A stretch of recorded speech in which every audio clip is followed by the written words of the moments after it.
উড়ে যাবে দুর্নীতি দাঙ্গা স্বৈরাচার আইএসএফ এর হুঙ্কারে, উড়ে যাবে দুর্নীতি দাঙ্গা স্বৈরাচার আইএসএফ এর হুঙ্কার। প্রিয় ভারতবাসী, ইন্ডিয়ান সেকুলার ফ্রন্টের পঞ্চম প্রতিষ্ঠা দিবস উপলক্ষে অধিকার সমাবেশে যোগদান করার জন্য আগামী 21শে জানুয়ারি 2025 মঙ্গলবার বেলা 12টায় দলে দলে কলকাতা শহীদ মিনার চলুন।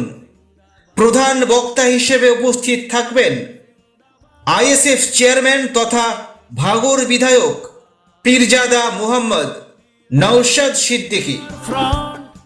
ওয়াকফ সংশোধনী বিল 2024 বাতিল করার দাবিতে, ওবিসি সংরক্ষণ পুনর্বহাল করার দাবিতে, বন সংরক্ষণ আইন 2023 বাতিল করার দাবিতে, জাতভিত্তিক জনগণনা করার দাবিতে, আরজিকর নির্যাতিতা তিলোত্তমার ন্যায় বিচারের দাবিতে, নিত্য প্রয়োজনীয় জিনিসপত্রের দাম কমানোর দাবিতে, মাদ্রাসা সহ সমস্ত সরকারি শিক্ষা প্রতিষ্ঠানে শূন্য পদে শিক্ষক নিয়োগের দাবিতে, দলিত, আদিবাসী, মুসলমান, পিছড়ে বর্গ সহ মহিলাদের উপর বঞ্চনা ও নিপীড়ন বন্ধ করার দাবিতে আগামী 21শে জানুয়ারি 2025 মঙ্গলবার বেলা 12টায় ইন্ডিয়ান সেকুলার ফ্রন্টের পঞ্চম প্রতিষ্ঠা দিবস উপলক্ষে অধিকার সমাবেশে যোগদান করার জন্য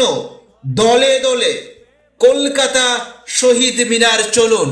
আইএসএফ আসছে বাংলার ঘরে ঘরে, আইএসএফ এবার লড়বে সবার তরে, আইএসএফ জিন্দাবাদ, আইএসএফ জিন্দাবাদ।